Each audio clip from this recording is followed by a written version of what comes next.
അർജുൻ മട്ടന്നൂർ ഇന്നലെ വൈകിട്ട് എന്നും ചെയ്യുന്നത് പോലെ ജോലിയൊക്കെ കഴിഞ്ഞ് ബസ്സിറങ്ങി നടന്നു വരികയായിരുന്നു ആ മനുഷ്യൻ.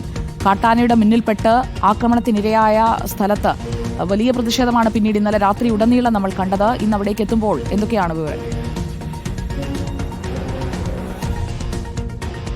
സുജയ, ഞാൻ നിൽക്കുന്ന ഈ പാതയിലൂടെയാണ് ഇന്നലെ രാത്രി ഏതാണ്ട് 8 മണിയോടെ എൽദോസ നടന്നു വന്നത്. തൊട്ടടുത്തുള്ള ഉരുളന്തണ്ണി ഫോറസ്റ്റ് ഓഫീസിന് മുമ്പിലുള്ള ബസ് സ്റ്റോപ്പിൽ അദ്ദേഹം KSRTC ബസ്സിൽ വന്നിറങ്ങുന്നു. ഏതാണ്ട് തൃശ്ശൂരിലാണ് അദ്ദേഹം ജോലി ചെയ്യുന്നത് എന്നാണ് നമ്മൾ മനസ്സിലാക്കുന്നത്. അവിടെ നേരത്തെ കൂലിപ്പണിയായിരുന്നു. ഇപ്പോൾ സെക്യൂരിറ്റി ജോലിയുമായി ബന്ധപ്പെട്ട് അവിടെ ജോലി ചെയ്യുകയാണ്. വീട്ടുകാരെ ഒന്നും തന്നെ വരുന്ന കാര്യം അറിയിച്ചിരുന്നില്ല. അത്തരത്തിൽ വീട്ടുകാർക്ക് ഒരു സർപ്രൈസ് കൊടുക്കുക എന്നുള്ളതാണ് അദ്ദേഹം മനസ്സിൽ കണ്ടത് എന്ന് നമ്മൾ മനസ്സിലാക്കുന്നു. എന്തായാലും അത്തരത്തിൽ ബസ് ഇറങ്ങി നടന്നു വരുമ്പോൾ ഈ പാതയിലൂടെ ഏതാണ്ട് 200 മീറ്ററോളം ഈ പാതയിലൂടെ എൽദോസ നടന്നു. അതിനുശേഷം ഈ പറയുന്ന ഭാഗത്തേക്ക് എത്തുമ്പോഴാണ് ഈ ആക്രമണം ഉണ്ടാകുന്നത്. ഇവിടെ തെരുവ് വിളക്കുകളില്ല. ഇന്നലെ വലിയ പ്രതിഷേധം ഉണ്ടായതിന് പിന്നാലെയാണ് ഈ പറയുന്ന തെരുവ് വിളക്ക് ഒരു ലൈറ്റ് മാത്രം ഇവിടെ തെളിയിക്കുകയും ചെയ്തത്.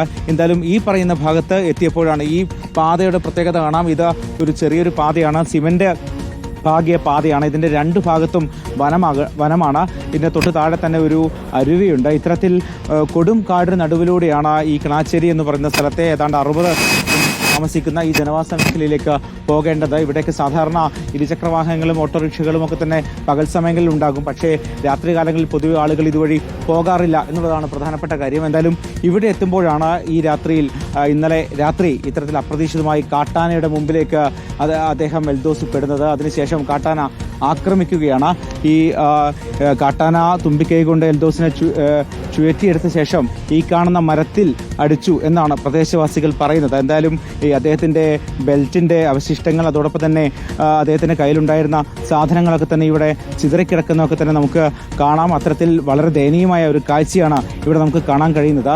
എന്തായാലും ഇന്നലെ രാത്രി ഏതാണ്ട് 2:30 വരെ വലിയ പ്രതിഷേധമുണ്ടായിരുന്നു. അതിനുശേഷം ജില്ലാ കളക്ടർ നൽകിയ ഉറപ്പിന്റെ അടിസ്ഥാനത്തിലാണ് പിന്നീട് പ്രതിഷേധം അവസാനിപ്പിച്ചത്. ഇവിടെ നിന്ന് ഏതാണ്ട് 1 കിലോമീറ്റർ കൂടി പോയാൽ മാത്രമാണ് എൽദോസിന്റെ വീട്ടിലേക്ക് എത്തുക. നേരത്തെ കണ്ട ദൃശ്യങ്ങൾ അത് ഈ മേഖലയിൽ നിന്നുള്ള ദൃശ്യങ്ങളാണ്.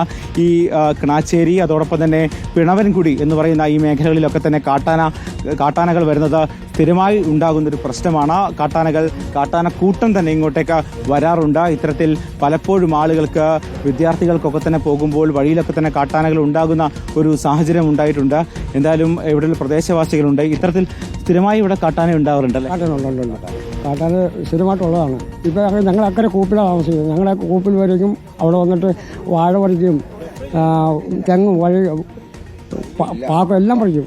രാത്രിയും പകലും ഒക്കെ ഉണ്ടോ? പകലില്ല, രാത്രിയേ ഉള്ളൂ. രാത്രിയിലാണ് അവിടെയും ഈ പ്രദേശം മൊത്തമുണ്ട്. തോളിലേക്ക് സന്ധ്യയ്ക്ക് അങ്ങനെ താഴെ തോട്ടിലുണ്ടാകും. അപ്പോൾ അങ്ങോട്ടും ഇങ്ങോട്ട് വണ്ടികൾ നടക്കാനും പറ്റില്ല, വണ്ടികൾ പുറകെ എത്തുന്നുണ്ടാണ്. ഈ രാത്രിയൊക്കെ എങ്ങനെയാണ് ആളുകൾ ഈ ഭാഗത്തേക്ക് വരുന്നത്? രാത്രി എന്ന് ചിലപ്പോൾ പണിയും കഴിഞ്ഞൊക്കെ ആയിരിക്കും ആൾക്കാർ വരുന്നത്. അത് ഇന്ന സമയം വന്ന് പറയാൻ പറ്റില്ല. കൂലിപ്പണിയും കഴിഞ്ഞൊക്കെ ഇത് പറയുമ്പോഴത്തേക്കും ഇത് ഇപ്പം ഇവിടെ ഉണ്ടോ ഇല്ലെന്ന് നമുക്കറിയാൻ പറ്റുമോ? നമ്മളങ്ങനെ വരുന്നു, അങ്ങനെ ഓർക്കാപ്പം ഇങ്ങനെ കണ്ടുമുട്ടുന്നു, അപകടം പറ്റുന്നു. വഴിവിളക്കൊന്നും ഇല്ലാത്തതുകൊണ്ട് നമുക്ക് അങ്ങോട്ടും ഇങ്ങോട്ട് കടന്നു പോകാൻ പറ്റില്ല. അങ്ങനെ നിൽക്കുന്നത് കാണാൻ പറ്റത്തില്ല.